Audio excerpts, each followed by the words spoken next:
हाँ जी। तो इससे पहले हमने स्टेट लेजिस्लेचर के बारे में पढ़ा था। आज हम different phases of political competition in Rajasthan के बारे में पढ़ेंगे। मेरा नाम दीपक यादव है और हम चीज़ों को स्टार्ट करते हैं। So the today's topic is the different phases of political competition in Rajasthan, और जिसमें हम सब टॉपिक डिस्कस करेंगे factor that is affecting the political competition. ऐसे कौन कौन से फैक्टर है जो पॉलिटिकल कंपटीशन को अफेक्ट करते हैं इंडिया के अंदर। तो इसमें सबसे पहला पॉइंट आता है रीजनल मूवमेंट, जो कि आज के समय पे पॉलिटिकल अवेयरनेस को बढ़ाता है। पुराने समय पे मोनार्कियल टाइम था, तो इसलिए लोगों को पॉलिटिकल और अवेयरनेस और ऑर्गेनाइजेशन के बारे में पता ही नहीं था। सेकंड पॉइंट आता है कांग्रेस इन्फ्लुएंस। पॉलिटिकल कंपटीशन में कांग्रेस का जो इन्फ्लुएंस है वो बढ़ता हुआ दिखाई दिया था, क्योंकि कांग्रेस का जो फॉर्मूला है वो गांधीयन फॉर्मूला पे बेस होता है, जिसमें इन्होंने लैंड रिफॉर्म लॉ को इंट्रोड्यूस करे, जिससे फ्यूडल सिस्टम जो है वो उसको रिमूव किया जाया जा सके। ओनरशिप जो है लैंड की वो डायरेक्टली फार्मर को दी जाए और लेबर ओरिएंटेड अप्रोच की बात की गई। थर्ड पॉइंट जो है इंडिया में इलेक्शंस का, जिसके बारे में हम डिस्कस करते हैं, कास्ट बेस्ड पॉलिटिक्स। मींस हमारा वोट हमारी जाति को। इस प्रकार के इलेक्शन हमें आज भी कई स्टेट में, कई राज्यों में देखने को मिलता है। ना सिर्फ राजस्थान, उत्तर प्रदेश, बिहार, पंजाब, कई तरीके के स्टेट में हमें इस प्रकार की चीज़ें होती हुई दिखाई देती है। इसके बाद जो फोर्थ पॉइंट है, जिसे हम कहते हैं रीजनलिज्म, मतलब क्षेत्रवाद। जो जिस क्षेत्र से होता है वहाँ पर उन्हें अधिक पॉलिटिकल एक्सपोजर देखने को मिलता है। Fifth point is village, farmer और रूरल पॉपुलेशन तक जो पॉलिटिकल कंपटीशन है ये देखने को मिला। सिक्स्थ पॉइंट में मंडल कमीशन के बारे में भी हमें पढ़ना है, जो कि मोरारजी देसाई के अंदर में हुआ था, और जो कि शेड्यूल कास्ट और शेड्यूल ट्राइब की बात किया करता था, जो कि 1990 में लागू कर दी गई थी। और ओबीसी को इसमें रिजर्वेशन की बात, ओबीसी को इसमें रिजर्वेशन दिया गया था। सेवन्थ पॉइंट आता है SC STs। SC STs को भी पॉलिटिकल अवेयरनेस गेन हुई। यही पॉलिटिकल कंपटीशन का एक मूलभूत अधिकार है। SC ST के कंपटीशन में बात करें, जिस प्रकार उत्तर प्रदेश में मायावती, जो कि बहुजन समाजवादी पार्टी से आती थी, उस समय उत्तर प्रदेश में SC और ST का जो वोट था वो मैक्सिमम बहुजन समाजवादी पार्टी को जाया करता था। जिस प्रकार अभी उत्तर प्रदेश में रिलीजियस बेस्ड पॉलिटिक्स प्ले होती है, जो कि आदित्यनाथ योगी के द्वारा की जाती है। एट्थ पॉइंट में आता है women and youth, like doctor किरोड़की और वसुंधरा जी, जो कि राजस्थान की CM रही थी। और जो नाइन्थ पॉइंट आता है, जिसको हम कहते हैं सोशल इंजीनियरिंग, इसमें एक अजगर का फॉर्मूला दिया गया था, किनके द्वारा, चौधरी चरण सिंह के द्वारा। अजगर को अगर एक्सप्रेस किया जाए तो इसमें 4 जातियां आती हैं जो सोसाइटी को इन्फ्लुएंस करती है। अजगर में आ जो है वो स्टैंड करता है अहीर को, मतलब यादव को। जा जो है वो स्टैंड करता है जाट को। गा जो है वो गुजर को एक्सपेंड करता है, और जो रा है वो राजपूत को एक्सपेंड करता है। थर्ड पॉइंट जो है मुस्लिम और दलित कास्ट के जो लोग हैं वो भी पॉलिटिकल कंपटीशन को इनहेंस करते हैं। जिस प्रकार किसी भी हम क्षेत्र में देख सकते हैं कि वहाँ पर मेजोरिटी मुस्लिम की होती है, जिसके कारण वहाँ पर हमें जो लीडर्स हैं वो मुस्लिम देखने को मिलते हैं। और सेम इसी प्रकार से हमें हिंदू लीडर्स भी देखने को मिलते हैं। जिस प्रकार उत्तर प्रदेश में उत्तर प्रदेश का जो गोरखपुर है वहाँ पर हमें मेजोरिटी हिंदू लीडर्स देखने को मिलते हैं। तो यहाँ पर factor that is affecting the political competition में हमने 10 पॉइंट को पढ़ा। Regional movement, Congress influence, caste, regionalism, village farmer and rural population, Mandal commission, schedule caste, schedule tribe, women and youth, social engineering, Muslim and Dalit caste. इसके बाद हम पढ़ेंगे first phase of political movement और political awareness in Rajasthan. तो जो सबसे पहला phase था, जो कि एक development of early political consciousness की बात करता है, इसमें सबसे पहला जो मूवमेंट हुआ था, जिसको हम कहते हैं Prajamandal movement, formation of representative institution by king, Praja Pratinidhitva सभा इन बीकानेर इन 1913 जो कि फॉर्म की गई थी। 1945 में 2 हाउसेज इन जयपुर को क्रिएट किया गया था, जिसमें पहला जो सभा थी जिसमें दर्रा सभा और हाउस ऑफ प्रतिनिधित्व मतलब हाउस ऑफ रिप्रेजेंटेटिव, ये 1945 को बनी थी जयपुर के अंदर। फर्स्ट रेस्पॉन्सिबल गवर्नमेंट फॉर्म की गई थी शाहपुरा के अंदर। इसके बाद पॉलिटिक्स में सेकंड फेज स्टार्ट होता है, जिसमें वन पार्टी सुप्रीमेसी देखने को मिली, जो कि 1952 से लेकर 1977 में हमें राजस्थान में वन पार्टी सुप्रीमेसी देखने को मिली। इसी में फर्स्ट असेंबली की बैठक हुई थी, जिसमें 1952 से लेकर 1957 तक ये हुआ था, जिसमें टोटल मेंबर थे 160 तक। 160 टोटल मेंबर थे, जिसको जो ये पहली असेंबली थी जिसको इस्टेब्लिश किया गया था 29 फरवरी 1952 को। फर्स्ट असेंबली 29 मार्च 1952 में हुई थी, और जो कि राजस्थान में एक उस समय जो राजस्थान था वो एक यूनिकैमरल सिस्टम था, मतलब वहाँ पर विधानसभा थी, मीन्स लेजिस्लेटिव असेंबली उस समय वहाँ पर एग्जिस्ट करती थी। हमने ऑलरेडी पढ़ा हुआ था कि जो बाईकैमरल स्टेट है इंडिया के अंदर वो आज के समय पे 5 है, जैसे उत्तर प्रदेश, बिहार, महाराष्ट्र, कर्नाटका और तेलंगाना। राजस्थान एक यूनिकैमरल स्टेट के अंदर गिना जाता है। यूनिकैमरल स्टेट में विधानसभा तो होती है लेकिन विधान परिषद नहीं होती, मीन्स लेजिस्लेटिव असेंबली तो होती है लेकिन वहाँ पर लेजिस्लेटिव काउंसिल नहीं देखने को मिलती है। यहाँ पर डुअल मेंबरशिप सिस्टम इंट्रोड्यूस हुआ था, मतलब दोहरी सदस्यता प्रणाली या फिर दोहरी सदस्यता व्यवस्था उस समय राजस्थान में एग्जिस्ट करती थी। लेजिस्लेटिव असेंबली में जो जनरल की सीट थी जिसमें 140 मेंबर हुआ करते थे, शेड्यूल कास्ट में 16 और एसटी में 5, दो सदस्य निर्वाचित होकर आते थे इस सदन के अंदर। जब फर्स्ट असेंबली हुई थी 29 मार्च 1952 में, उस समय जो प्रोटेम स्पीकर थे जिनका नाम था मोहारव संग्राम सिंह, और जो स्पीकर थे जिनका नाम था नरोत्तम लाल जोशी। डेप्यूटी स्पीकर का नाम लाल सिंह शेखावत थे, और the leader of the house उस समय 3 लोग थे। पहले का नाम था टीकाराम पलीवाल, दूसरे का नाम जय नारायण व्यास और तीसरे का नाम ML सुखाड़िया।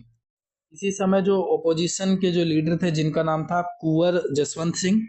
अगर हम पॉलिटिकल पार्टीज की सीट की बात करें तो जो कांग्रेस पार्टीज थी उस समय 82 सीट्स पर थी, राम राज्य परिषद 24 सीट पर थे, भारतीय जनता संघ 8 सीट पर, और क्रिस्कर लोक पार्टी जो कि 7 सीट पर थी, और इंडिपेंडेंट मतलब निर्दलीय जो पार्टी थी उनके पास 35 सीट एग्जिस्ट किया करती थी। फर्स्ट असेंबली के अंदर हमने देखा कि जो पॉलिटिकल पार्टी जिसकी सुप्रीमेसी बहुत ज़्यादा थी उसका नाम था कांग्रेस पार्टी। तो इसलिए हमने इस टॉपिक को डिस्कस करने से पहले वन पार्टी सुप्रीमेसी की बात की गई थी, जो कि 1952 से लेकर 1977 तक राजस्थान में देखने को मिली थी। यहाँ पर जो फर्स्ट असेंबली थी वो 1952 से लेकर 1957 तक चलती है, जिसमें टोटल मेंबर 160 थे। अब हम सेकंड असेंबली की बात करते हैं, जो कि फर्स्ट असेंबली के बाद होती है 1957 से लेकर 1962 तक, जिसमें टोटल मेंबर बढ़ा दिए जाते हैं 16 के नंबर से, और टोटल मेंबर हो जाते हैं 176। फर्स्ट असेंबली में 160 थे, सेकंड असेंबली में 176 टोटल मेंबर हो जाते हैं, जिसमें प्रोटेम स्पीकर का नाम था नारायण सिंह मसौदा और स्पीकर का नाम था राम निवास मृधा। डेप्यूटी स्पीकर का नाम था निरंजन नाथ आचार्य। लीडर ऑफ द हाउस का नाम था ML सुखाड़िया, और अपोजिशन के जो लीडर थे इस समय नहीं थे। इसी में हम अगर पॉलिटिकल पार्टीज की सीट की बात करें तो कांग्रेस के पास 119 सीट थी, राम राज्य सभा के पास 17 सीट बची थी, और भारतीय जनता संघ के पास 6 सीट बची, और इंडिपेंडेंट मतलब निर्दलियों के पास 32 सीट एग्जिस्ट किया करती थी। इसके बाद अगले 5 सालों के लिए थर्ड असेंबली बिठाई जाती है, जो कि 1962 से लेकर 1967 तक चलती है, जिसमें जो टोटल मेंबर की सीट थी वो सेम रहती है, जो कि सेकंड असेंबली में थी। मीन्स टोटल नंबर इज 176, जिसमें प्रोटेम स्पीकर होते हैं नारायण सिंह मसौदा, और जो स्पीकर होते हैं जिनका नाम होता है राम निवास मृधा। डेप्यूटी स्पीकर का नाम नारायण सिंह मसौदा, और leader of the house ML Sukhadia, और leader of opposition Lakshman Singh. अगर हम पॉलिटिकल पार्टीज की बात करें, सीट की बात करें, तो कांग्रेस के पास 89 और स्वतंत्रता पार्टी के पास 36, भारतीय जनता संघ के पास 15 और इंडिपेंडेंट के पास मतलब निर्दलीय के पास 22 सीट बचती है। थर्ड असेंबली के बाद फोर्थ असेंबली होती है जो कि 1967 से लेकर 1972 तक होती है, चलती है, जिसमें जो नेहरू की जो पावर है वो हट जाती है और इंदिरा गांधी पावर में आ जाती है। इसमें टोटल मेंबर्स की जो सीट है वो बढ़ा दी जाती है, 184 कर दी जाती है। थर्ड असेंबली में 176 थी और फोर्थ असेंबली में 184 हो जाती है, जिसमें प्रोटम स्पीकर का नाम पूनम चंद बिश्नोई था, स्पीकर का नाम Niranjan Nath Acharya, deputy speaker Poonam Chand Bishnoi, leader of the house is ML Sukhadia, ML का मतलब इसमें मोहनलाल सुखाड़िया से है, और बरकुल्ला खान फॉर्मर माइनॉरिटी के जो लीडर माने जाते थे, मतलब leader of the house farmer minority के एक लीडर माने जाते थे। यहाँ पे भी जो हमें वन पार्टी सुप्रीमेसी देखने को मिली, जैसे अगर हम बात करें पॉलिटिकल पार्टीज की सीट पर, तो जो कांग्रेस है वो 89 सीट पर होती है, स्वतंत्रता पार्टी 49 सीट पर, कांग्रेस 89, स्वतंत्रता 49, भारतीय जनता संघ 22 और संयुक्त समाजवादी 8 सीटों पर होती है। फोर्थ असेंबली में हमें गठबंधन देखने को मिला था, जिसके कारण किसी को भी स्पष्ट बहुमत नहीं मिल पाया था, मींस कांग्रेस को भी एक स्पष्ट बहुमत देखने को नहीं मिला। तो यहाँ पर वन पार्टी सुप्रीमेसी हमें घटती हुई दिखाई दी। तो ये एक ट्रबल सिचुएशन थी, जिसकी वजह से फर्स्ट प्रेसिडेंट रूल लगाया गया राजस्थान के अंदर। फर्स्ट प्रेसिडेंट रूल को लागू किया गया, जो कि एक अशांत वातावरण में लागू किया जाता है, मतलब ट्रबल इन्वायरमेंट में लागू की जाती है, जो कि 13 मार्च 1967 से लेकर 26 अप्रैल 1967 तक चला। इस समय जो गवर्नर थे जिनका नाम था डॉक्टर श्यामपुरा नंद, और मोहनलाल सुखाड़िया जो है वो सीएम बने रहे थे 4 टाइम से। इसके बाद फिफ्थ असेंबली होती है 1972 से लेकर 1977 तक, जिसके टोटल मेंबर 184 होते हैं। ये मेंबर उतने ही हैं जो फोर्थ असेंबली में हुई थी, वही मेंबर टोटल मेंबर इसमें भी हैं, जिसमें प्रोटेम स्पीकर जसवंत सिंह नाहर है, और स्पीकर है राम किशोर व्यास, और डेप्यूटी स्पीकर राम सिंह यादव, और leader of the house is Barkatullah Khan, और जो न्यू सीएम इस समय आते हैं फिफ्थ असेंबली में, जिसका नाम है हरिदेव जोशी। ये वही वाला समय है जिस समय इंडिया पाकिस्तान की जो वॉर है वो हो रही थी, और इस समय leader of opposition Lakshman Singh ही होते हैं, जो पिछली बार थे, जो मतलब थर्ड असेंबली में लीडर ऑफ अपोजिशन थे लक्ष्मण सिंह, वही फिफ्थ असेंबली में लीडर ऑफ अपोजिशन बनकर उभरते हैं। फिर दोबारा से जो इलेक्शन होता है, जिसमें सीट होती हैं पॉलिटिकल पार्टीज के पास, कांग्रेस 145 पर होती है, स्वतंत्रता पार्टी 11 पर, भारतीय जनता संघ 8 सीट पर, सीपीआई फोर्थ मतलब कम्युनिस्ट पार्टी इंट्रोड्यूस हुई थी राजस्थान के अंदर, और सोशल पार्टी के पास 4 और निर्दलीय के पास 11 सीट थी। मतलब यहाँ के जो इलेक्शंस हुए थे उसमें हमें फिर से वन पार्टी सुप्रीमेसी देखने को मिली थी। 145 सीट अपने आप में ही एक बहुत बड़ी सीट का दर्जा होता है। इसी के बाद फिफ्थ असेंबली के बाद सेकंड प्रेसिडेंट रूल लगाया जाता है, जिस समय हमारे देश के प्रधानमंत्री मोरारजी देसाई थे, और जो पावर है वो सेंट्रल के पास दे दी जाती है जब प्रेसिडेंट रूल लगता है। ये president rule 30th of March 1977 से लेकर 21 ऑफ जून 1977 तक देखने को मिला। इस समय जो गवर्नर थे जिनका नाम था वेदपाल त्यागी।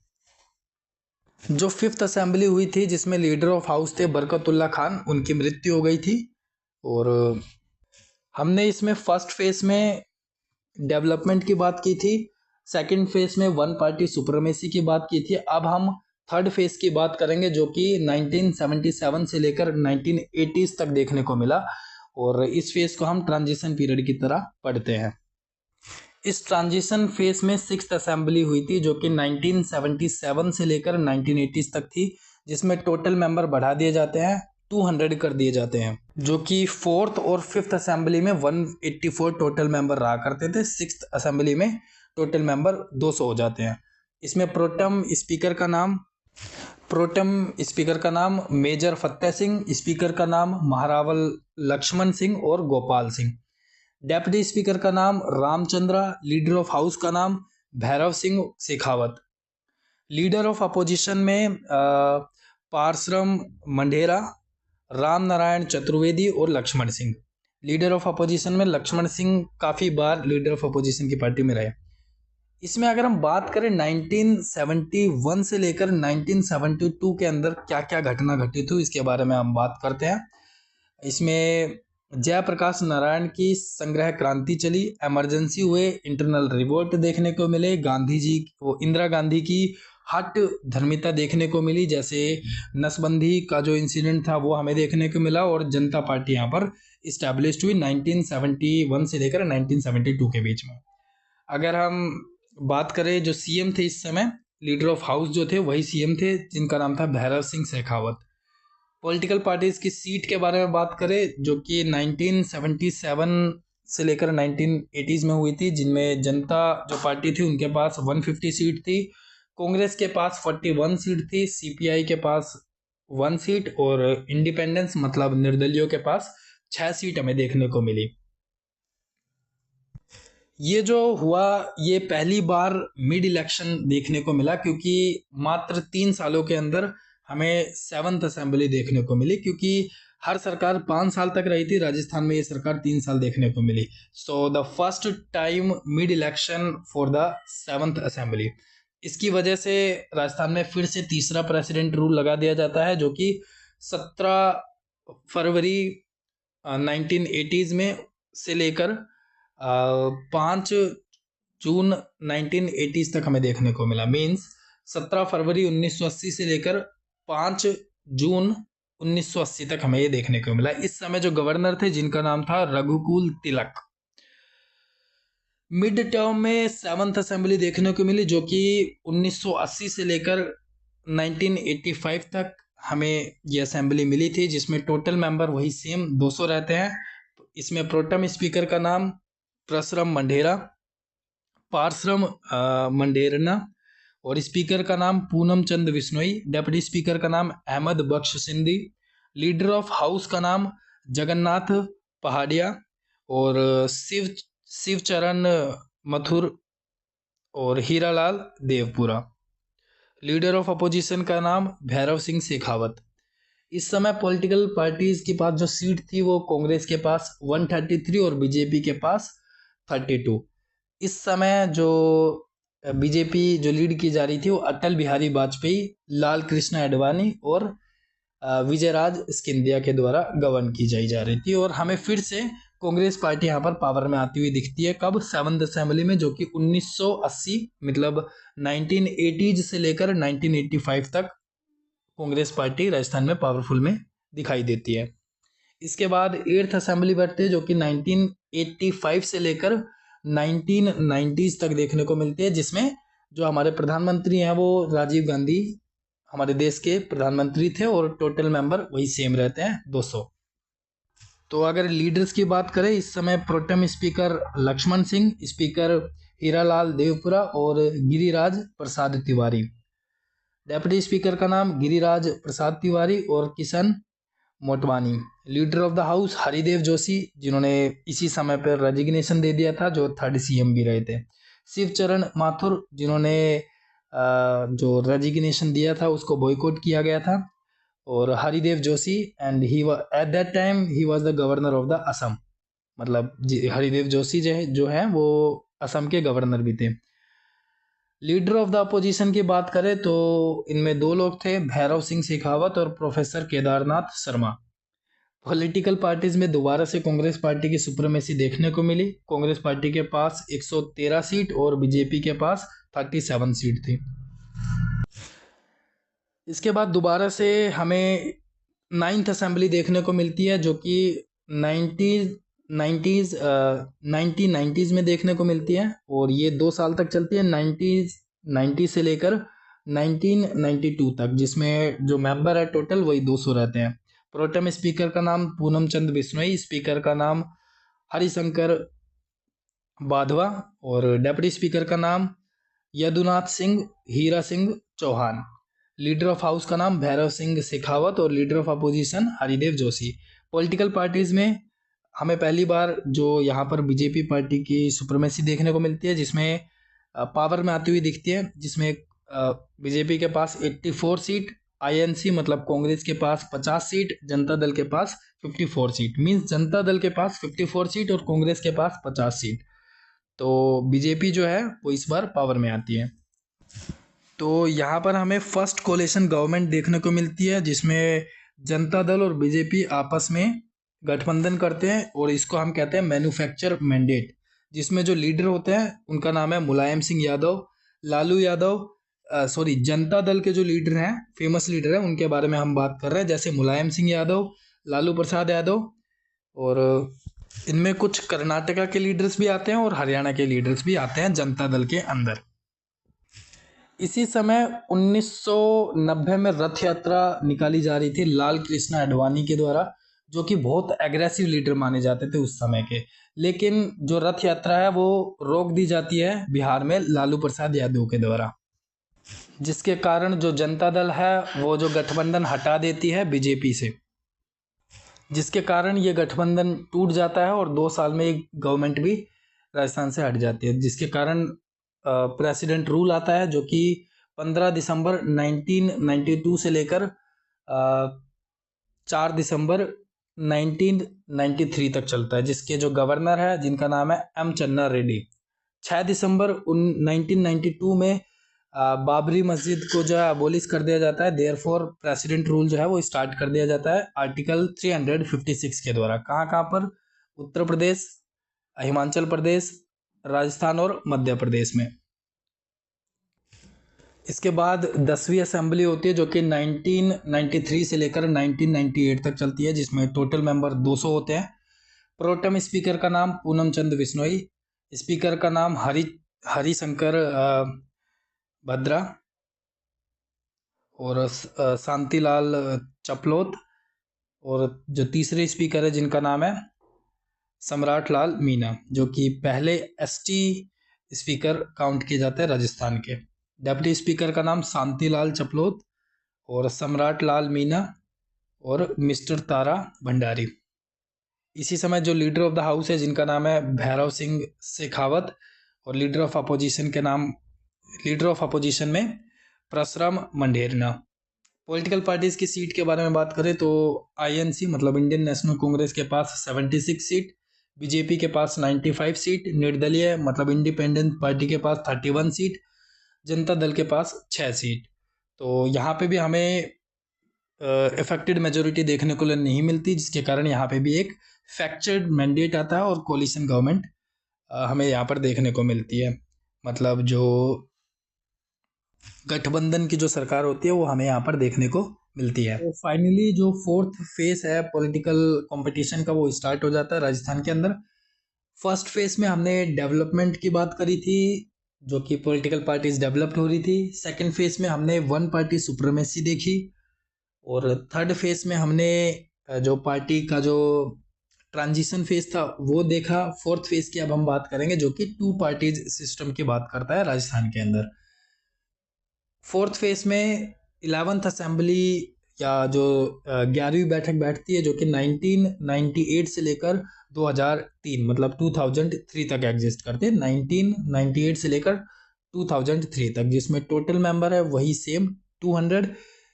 11th असेंबली को इसलिए स्पेशल बोला जाता है कि इस समय फर्स्ट टाइम इलेक्ट्रॉनिक जो वोटिंग मशीन थी वो राजस्थान में आई थी, और पहली बार ईवीएम टाइप वोटिंग हमें राजस्थान में देखने को मिली थी। 11th असेंबली में जो प्रोटेम स्पीकर थे जिनका नाम था भैरव सिंह शेखावत, जो कि इसके बाद सीएम बनने वाले थे।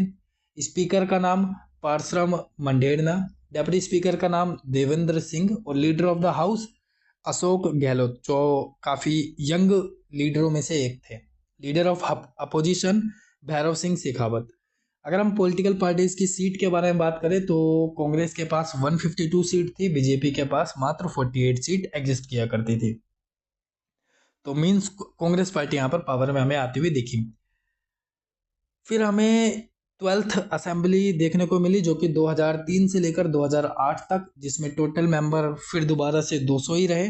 प्रोटेम स्पीकर का नाम गंगाराम चौधरी, स्पीकर का नाम मिस सुमित्रा सिंह, जो कि पहली स्पीकर मानी जाती है राजस्थान की, मतलब मिस सुमित्रा सिंह।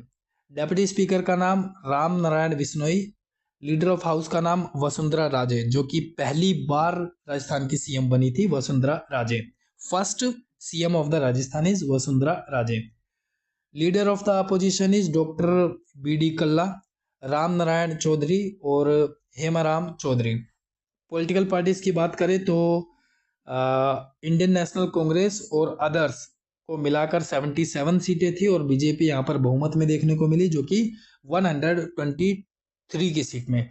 ये पहली बार ऐसा हुआ था कि first time fully led BJP ने यहाँ पर गेन करी थी। मतलब अब तक वन पार्टी सुप्रीमेसी ही थी, लगभग कांग्रेस ही जाने अनजाने में यहाँ पर पावर में रहा करती थी। ये पहली बार ऐसा हुआ है कि गठबंधन के बिना बीजेपी यहाँ पर पावर में आई थी। कब? 2003 से लेकर 2008 की जो गवर्नमेंट थी उसमें बीजेपी पावरफुल में देखने को मिली। अगर हम इसके बाद 13 असेंबली होती है, जो कि 2008 से लेकर जो 2013 तक हमें देखने को मिली, जिसमें टोटल मेंबर फिर दोबारा से 200 रहे। प्रोटेम स्पीकर का नाम देवी सिंह भाटी। देवी सिंह भाटी का जो है वो एक मेल जेंडर है, ये कोई फीमेल नहीं है। और स्पीकर का नाम दीपेंद्र सिंह शेखावत। डेप्यूटी स्पीकर का नाम Ram Narayan Meena. Leader of house Ashok Gehlot दोबारा से। Leader of opposition Shrimati Vasundhara Raje, जो कि एक फीमेल है। और Gulab Chand Kataria leader of opposition में। आई एम सॉरी, जो प्रोटेम स्पीकर है देवी सिंह भाटी, वो एक फीमेल ही है। I am sorry for that. हमने यहाँ पर सीट्स की जो बात की है वो इम्पोर्टेंट नहीं है एग्जाम पॉइंट ऑफ व्यू में, लेकिन अगर कहीं पर लिखना हुआ तो ये काफ़ी इम्पोर्टेंट दिखाई जाती हैं। टोटल मेंबर्स की बात पूछी जा सकती है, लेकिन जो किस पार्टीज़ के पास कितनी सीट है ये ज़रूरी नहीं है। तो पॉलिटिकल पार्टीज़ में इस समय भी दोबारा से कांग्रेस पावरफुल होती हुई दिखी, जिसमें 102 सीट थी। बीजेपी और अदर के पास 98 सीट। मतलब यहाँ पर फिर से एक फ्रैक्चर्ड मैंडेट देखने को मिला, और ये एक इम्पोर्टेंट बात है, फिर दोबारा से फ्रैक्चर मैंडेट देखने को मिला। और मैक्सिमम हमें इस समय जो हमें 2013 का जो मतलब 2008 से लेकर 2013 तक जो हमें गवर्नमेंट देखने को मिली थी, उसमें मैक्सिमम फीमेल जो एमएलएज थी वो अबवर कराई थी। टोटल जो राजस्थान में 28 फीमेल एमएलएज देखने को मिली थी पहली बार।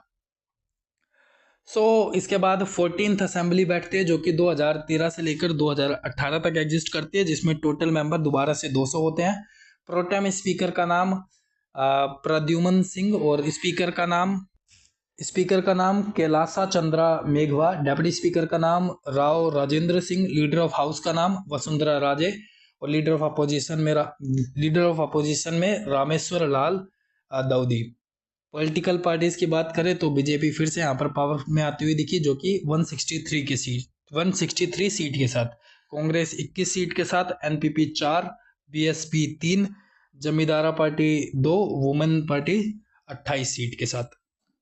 इसके बाद जो 15th असेंबली बैठते हैं जो कि 2018 से लेकर 2023 तक हमें देखने को मिलते हैं, जिसमें टोटल मेंबर्स 200 ही थे। प्रोटेम स्पीकर का नाम गुलाब चंद क्षत्रिय। स्पीकर का नाम doctor CP Joshi. Deputy speaker available, अब मेरे पास डाटा अवेलेबल नहीं है। लीडर ऑफ हाउस का नाम अशोक गहलोत, जो कि 3 बार लीडर ऑफ द हाउस चुन कर आते हैं। लीडर ऑफ अपोजिशन में Gulab Chand Kataria.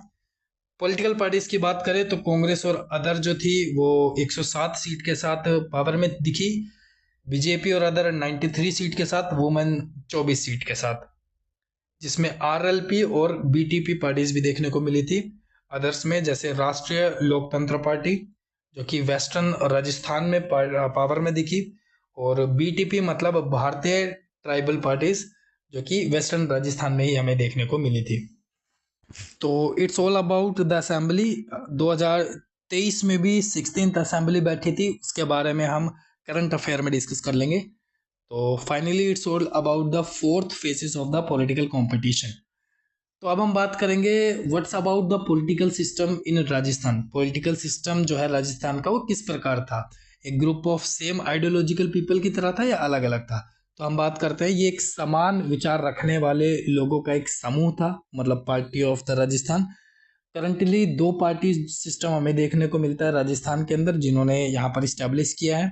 But from time to time other parties also participating in Rajasthan assembly election, but an effective regional party could not have established could not been established in Rajasthan. मतलब राजस्थान में समय समय पर अदर पार्टीज, दूसरी parties हमें देखने को मिली, लेकिन इफेक्टिव मेजोरिटी हमें 2 ही पार्टीज की देखने को मिली, आईएनसी और BJP, because due to the some reasons, जैसे lack of political ideology, lack of effective leadership, the movement of the parties is limited to the region and the cast.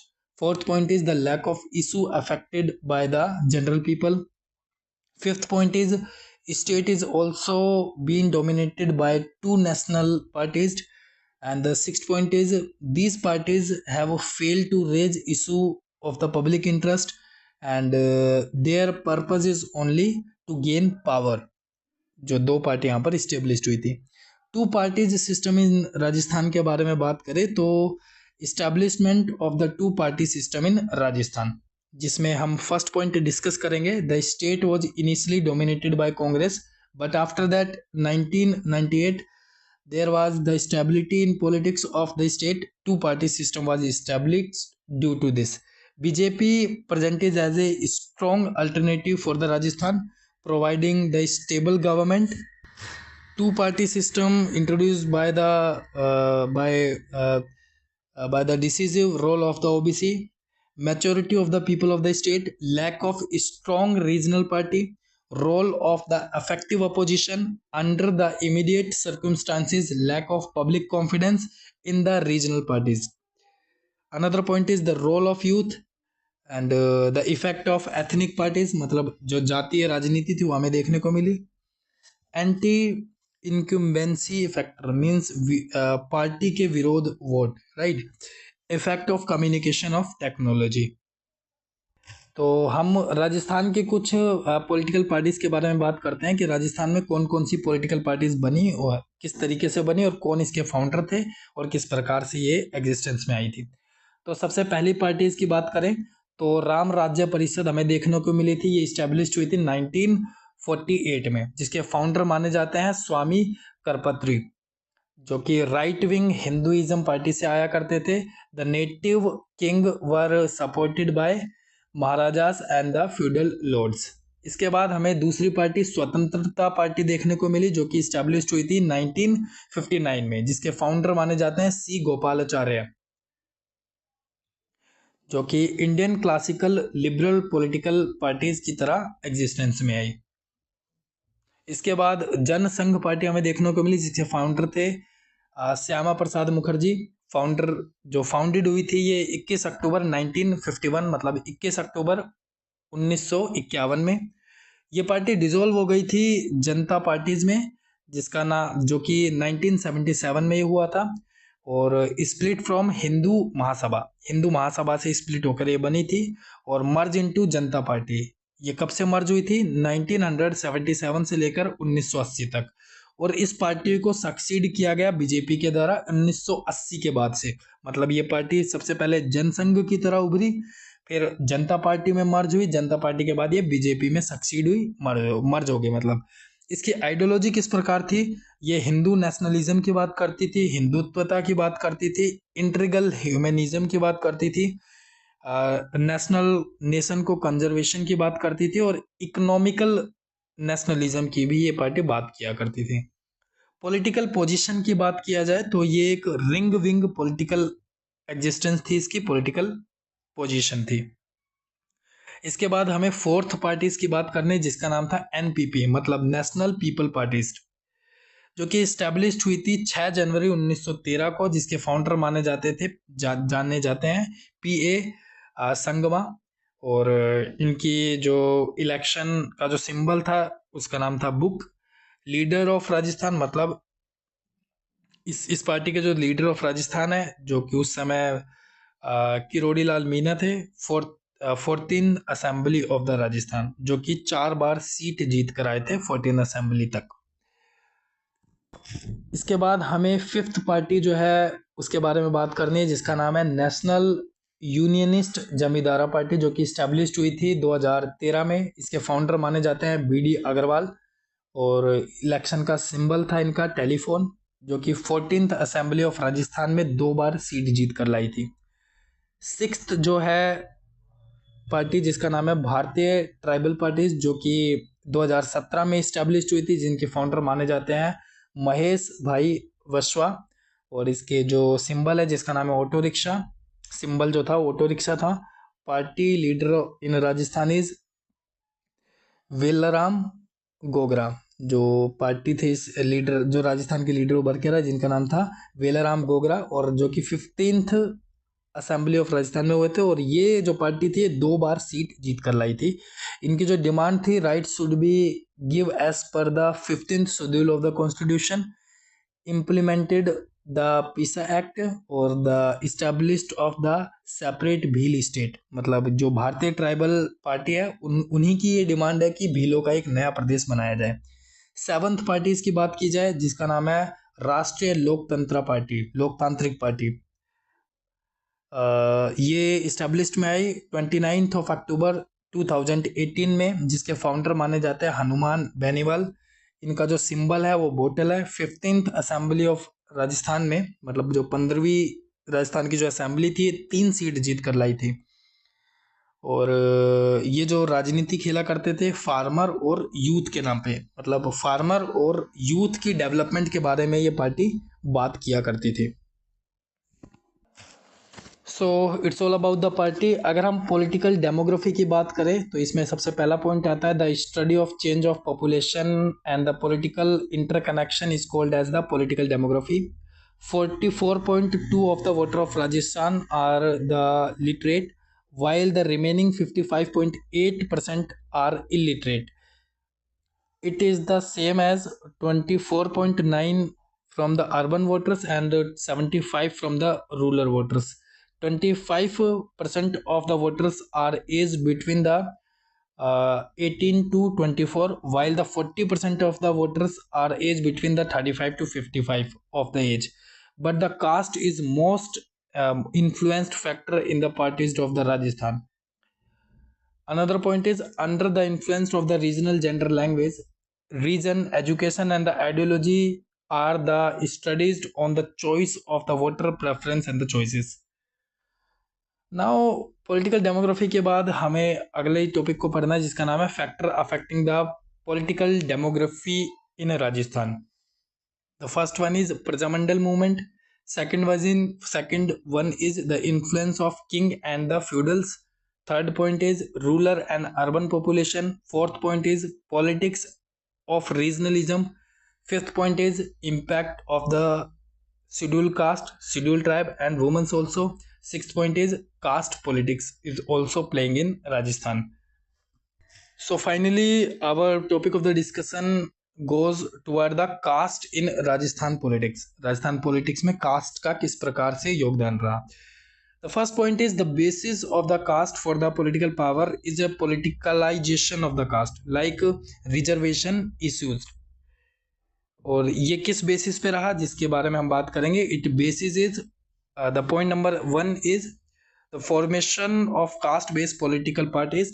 Second point is the base on caste at a time and the ticket allocation. Third point is taking care of caste in the formation of council of ministers. And the fourth point is difference on the reservation policies. Fifth point is caste based movement to get the reservation. Sixth point is appeal to vote on ethnic basis, मतलब जातीय आधार पर, right? So it's all about the political parties in Rajasthan and the influence of political parties in Rajasthan.